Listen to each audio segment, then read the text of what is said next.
Olá! Sexta-feira, 4 de julho, começando aqui a nossa primeira edição do dia. E hoje a gente mergulha numa pergunta que, olha, dá o que pensar, vinda do material que analisamos. A imprensa é mesmo imparcial?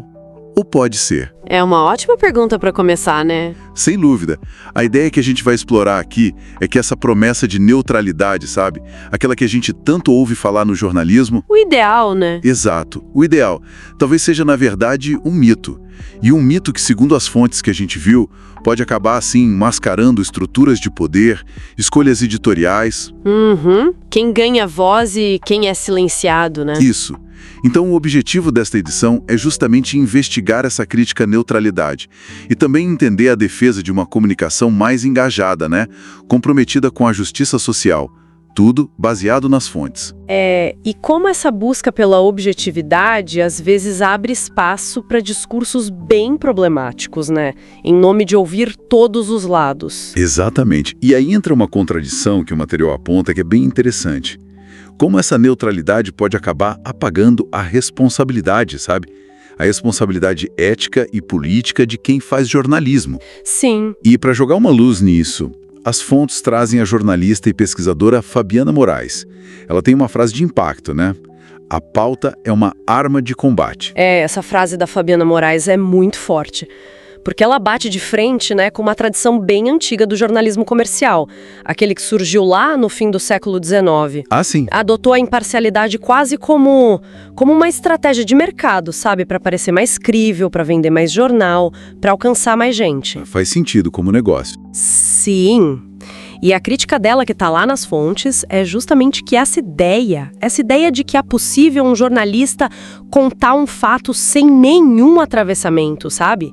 Sem a influência da sua classe, do seu gênero, da sua raça, até dos afetos.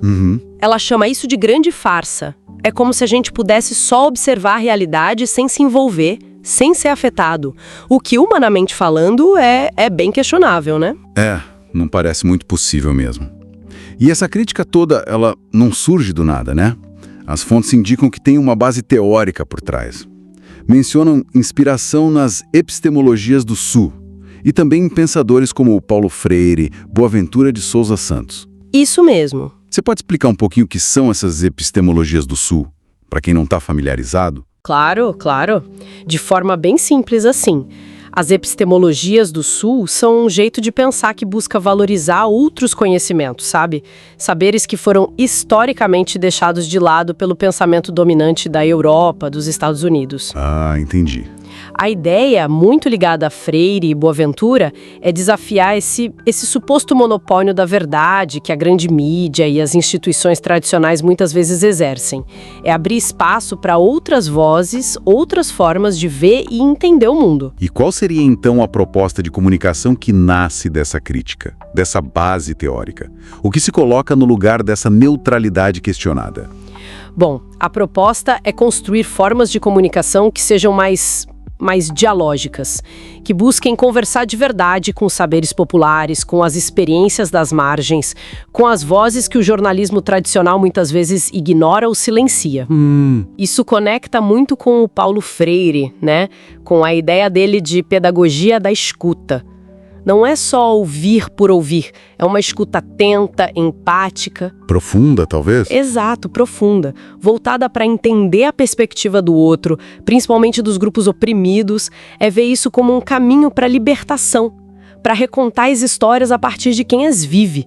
O foco muda, sabe? Sai dessa busca pela neutralidade, que é vista como impossível, e vai para um compromisso claro, um compromisso ético com a justiça social.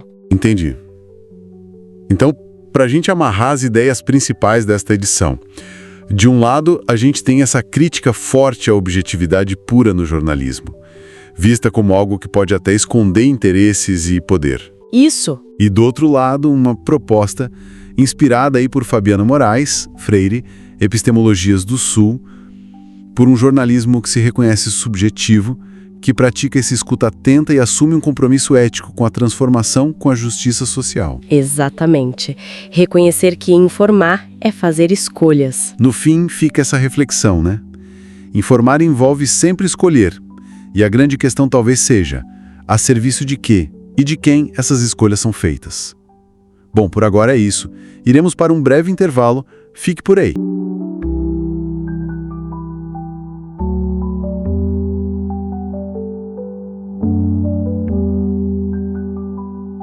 Bem-vindos de volta.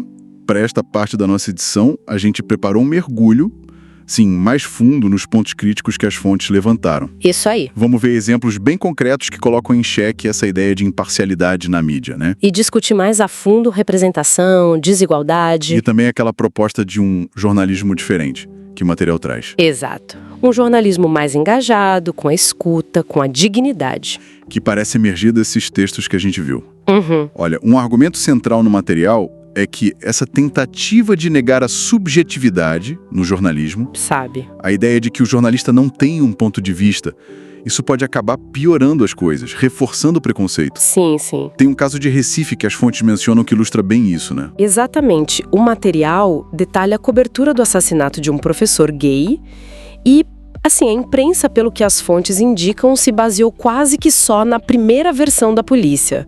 Na primeira fonte ouvida. Isso, que mencionava garotos de programa. E segundo a análise que está no material, não teve uma apuração maior, sabe? Para verificar isso, buscar outras vozes. E qual foi o resultado disso, apontado lá? Bom, o resultado apontado é a culpabilização da vítima.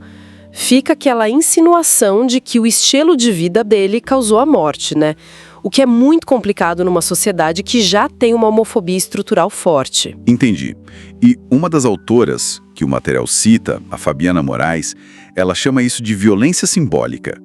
Como é que as fontes explicam esse conceito? Porque parece que questionam aquela ideia de que usar aspas te isenta, né? Pois é, a explicação que as fontes dão é que essa violência simbólica acontece quando o jornalismo, mesmo falando que é objetivo, acaba na prática reproduzindo e dando legitimidade para visões preconceituosas. Mesmo que venham de fontes institucionais, tipo a polícia nesse caso. Exatamente. As aspas, nesse cenário, não funcionam como um escudo neutro, sabe? As palavras que são escolhidas, a forma como a história é contada, tudo isso ainda carrega e espalha o peso do preconceito. O material até cita outro exemplo, tipo manchetes como mulher é encontrada morta, que às vezes omitem o agressor, mesmo quando é flagrante. Isso acaba ajudando a normalizar a violência de gênero, né? Nossa, faz sentido. Isso sugere um padrão, então. As fontes indicam que essa dinâmica se repete com outros grupos também? Sim, sim. Os textos que a gente viu apontam que coberturas que envolvem grupos como pessoas negras, indígenas, LGBTQIA+, muitas vezes retratam essas pessoas ou como vítimas passivas, sabe? Sem voz. Ou então como suspeitos logo de cara. Isso. Ou como suspeitos por padrão, a própria linguagem que se usa para descrever, por exemplo, um jovem negro da periferia comparado com um jovem branco de classe média em situações parecidas. Ah, isso é clássico. Revelaria, segundo as fontes, escolhas que refletem vieses sociais, né? Não são só critérios técnicos. E isso vai moldando a percepção social. Figuras como Angela Davis, Sueli Carneiro, são até mencionadas como referências que criticam esse silêncio da mídia sobre certas violências, argumentando que funciona para invisibilizar mesmo. Entendi. E essa questão do enquadramento, da linguagem, parece que vai além da cobertura policial, né? As fontes também trazem um exemplo da política recente, certo? A cobertura da ascensão do Jair Bolsonaro. Correto. O material discute como parte da imprensa brasileira hesitou, né? Hesitou em usar termos como extrema-direita para descrever o Bolsonaro, mesmo com declarações que muitos críticos consideravam racistas, misóginas. Preferiram usar polêmico, conservador. Exato. Eufemismos. E isso, apontam as fontes, contrastou bastante com a abordagem de veículos internacionais. Inclusive, alguns conservadores lá fora foram mais diretos. E qual era o argumento aqui? Olha, argumentos como o da Folha de São Paulo, por exemplo, que está citado no material, diziam que o termo extrema-direita só caberia se houvesse violência física direta. Mas a análise nas fontes questiona isso, dizendo que essa visão desconsidera a violência que pode existir no próprio discurso, né? Levanta a questão de como a posição de classe, de poder, influencia essas decisões editoriais. Bem complexo. Diante desse cenário todo que as fontes apresentam, qual seria então a alternativa proposta? Fala-se num jornalismo progressista. O que isso quer dizer, segundo o material? Então, a proposta que surge das fontes é de um jornalismo que, primeiro, reconhece sua subjetividade e assume isso de forma transparente e ética. Baseando-se em pensadores como Stuart Hall, que é citado, argumenta-se que toda representação é uma construção, sempre carrega um ponto de vista. Não existe neutralidade total. Certo. Portanto, a disputa sobre como a gente representa a realidade é também uma disputa sobre como a gente vive, como a sociedade se organiza. Esse jornalismo progressista, como está descrito ali, estaria comprometido não só com a informação pura e simples, mas com a dignidade, com o respeito na hora de nomear as pessoas e com o direito delas serem fonte das próprias histórias. Então, pelo que eu estou entendendo, a fontes não se trata de jogar fora o método, a apuração. Nada disso. Mas sim de adicionar uma camada de consciência sobre o próprio papel social do jornalista, é isso? Exatamente. A defesa, principalmente nos textos da Fabiana Moraes, que a gente viu, é que fazer jornalismo implica fazer escolhas. Escolhas conscientes, com método, com responsabilidade, assumir a subjetividade como parte do trabalho, entende? Entendi. A omissão também é uma escolha, no fim das contas. Perfeito. A omissão ou essa neutralidade aparente também são vistas como escolhas que têm consequências. Aí o foco muda para uma escuta mais atenta, para buscar a dignidade de quem está sendo retratado e ter um compromisso com a transformação social. Fica claro, então, a essência desta nossa edição, olhando para as fontes que a gente explorou, é um convite mesmo para a gente repensar a prática jornalística. Reconhecer o impacto das escolhas e direcionar isso para um compromisso ético mais profundo. E isso deixa a gente com uma questão interessante, que vem do material, né?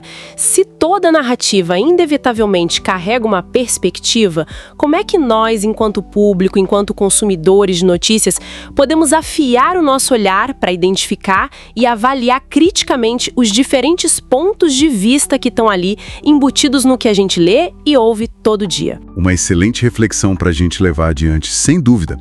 E lembramos que os links para as fontes que serviram de base para a criação desta edição e também o acesso a outros artigos estão todos na descrição.